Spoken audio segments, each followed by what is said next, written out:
Alors, chers tous, une petite vidéo aujourd'hui pour parler autour de l'éveil, toujours un peu autour de comment on le vit, et les différences qu'on peut observer parfois entre une personne dite éveillée et une autre dite pas éveillée, ou même entre plusieurs personnes dites éveillées. Voilà, tout un programme. Alors, voyons voir, par où je commence. Par où je commence?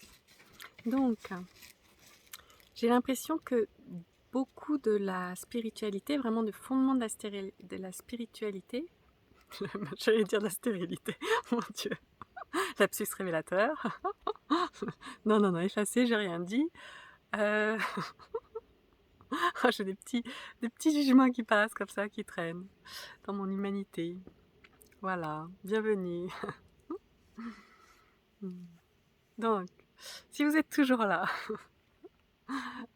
donc, il y a un peu, j'ai l'impression, comme la spiritualité se base un peu sur un fondement, un fondement qui dit que ce qu'on est, c'est ce qui est toujours là. Et que ce qui vient et repart, ça ne peut pas être ce qu'on est parce que c'est pas toujours là. Donc, et ensuite, on part donc de cette base-là pour aller vers l'expérimentation justement de cette présence qui est toujours là. Alors, je sais pas si j'en ai déjà parlé un peu, ça peut être, hein, vu que j'oublie tout au fur et à mesure. Mais du coup, j'ai beaucoup de joie parce que, en fait, moi, je vois que c'est pas si simple que ça en moi. Pourquoi, pourquoi, pourquoi valider que ce que je suis dans l'essence, c'est ce qui est toujours là? C'est ce que je perçois comme toujours là, et ce que je ne suis pas, c'est ce que je perçois comme venir et repartir. Ça, c'est une logique purement humaine. Ça, c'est et donc c'est très intéressant en fait de voir qu'on part à la conquête d'une spiritualité, qu'on part à la recherche de la découverte de soi à partir déjà d'un concept.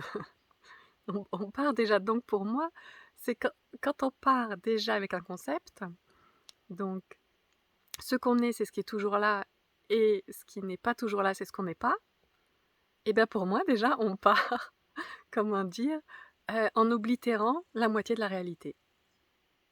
Parce que la réalité, c'est qu'il y a des choses qui viennent et qui partent.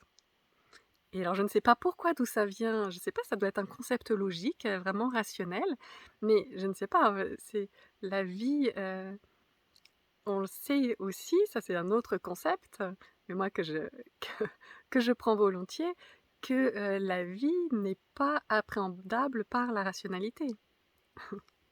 Donc elle n'est pas conceptualisable, on va dire.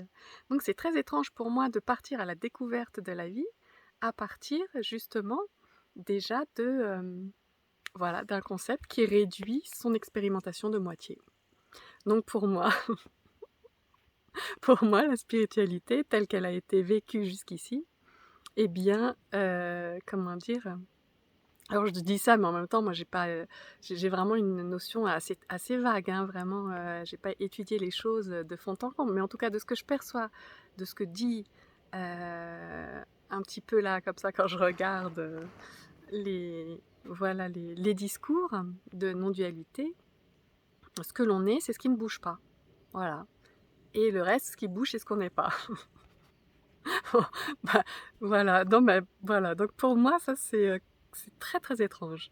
C'est très très... De mon point de vue, c'est très bizarre. C'est très bizarre. Voilà.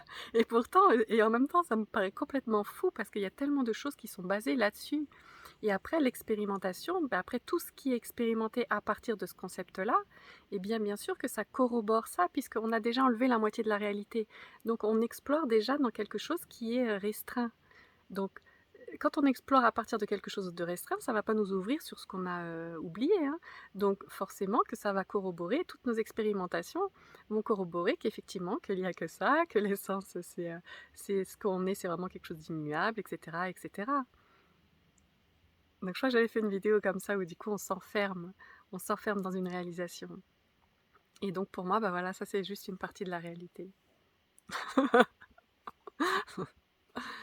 Ouais, c'est fou. Mmh. Mmh. Ouais. Mmh. Est-ce que j'ai autre chose qui a envie de se dire là maintenant? Voilà, c'est pour ça comme toutes les notions là qui peuvent découler de tout ça, comme le libre arbitre, comme on n'a pas de libre arbitre, on a du libre arbitre, etc. À partir du moment donné où pour moi il y a quelqu'un, voilà, qui enseigne, et il enseigne sa vérité, hein, on enseigne que sa vérité à un moment donné, sachant que la vérité, elle est multiple. Donc quand un enseignant vous dit, voilà, moi j'ai mis vraiment, vraiment beaucoup de temps et tout avant de comprendre qu'il n'y avait pas de libre arbitre, etc., machin et tout. Comme si c'était... Alors oui, c'est une réalisation, mais en même temps, cette réalisation, elle est vraie que si son contraire est possible aussi. Parce que, parce que la vie est possibilité, la vie est infinie. Donc, s'il n'y a que libre arbitre d'un côté et qu'on dit non, il n'y a pas de libre arbitre de l'autre, c'est que là encore, on oblitère une partie de la réalité. Et c'est ok, parce que tout est vérité, et à un moment donné, c'est important de pouvoir s'arrêter sur certaines choses pour les goûter vraiment complètement et les intégrer et recevoir les fruits de tout ça dans notre individualité. Parce que notre individualité, quand elle fait toutes ces réalisations possibles, mais ça change complètement sa vision de la vie et donc tout ce qui nous compose à l'intérieur. Donc ça amène beaucoup plus de paix. Je discutais aussi avec une amie, s'il y a vraiment cette conscience de il n'y a pas de libre arbitre, euh, il n'y a aucun choix à aucun moment donné, bon bah ça donne comment dire, une acceptation de ce qui est, mais vraiment autant de soi que des autres. Donc c'est très très bon parce que ça permet vraiment d'arrêter de lutter contre la réalité. Donc voilà, chaque réalisation en soi a vraiment son cadeau et porteur. Mais après, de là à dire que cette, on va dire, vérité vécue sur l'instant est une réalité absolue, ou l'inverse, je ne sais pas, que cette réalité vécue sur l'instant est une vérité absolue. Vous choisissez vos mots, hein. Ce que vous préférez, moi ça me va, si vous suivez. Bah là, moi, je rigole. Voilà, c'est tout. Je rigole en moi, c'est rigolo, je trouve. Voilà. Et ça se moque pas, hein. Vraiment, ça se moque pas. Pas du tout. Pas du tout. Pas du tout. Je trouve ça très très beau tout ça. Ouais. Ouais.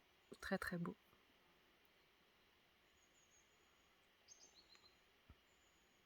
Mhm. Parce que dans cette vision-là, ben, de tout est possible, et ben voilà, ça a aussi ses fruits. Et ça permet de voir vraiment la beauté à chaque instant de ce qui est vécu. Voilà, c'était mon petit mot de maintenant. Et du coup, j'ai envie de vous souhaiter de profiter à fond de tout ce que vous conscientisez, de tous les prises de conscience, de tout, on appelle ça, je crois, aussi inside. Des fois, vraiment, c'est comme quelque chose qui émerge là, comme ça, en vous, vraiment de le goûter pleinement, d'en recevoir tous les fruits. Et puis ensuite, quand il est temps de passer à autre chose, parce qu'il y a plein d'autres fruits qui sont très bons aussi. Voilà, je vous embrasse.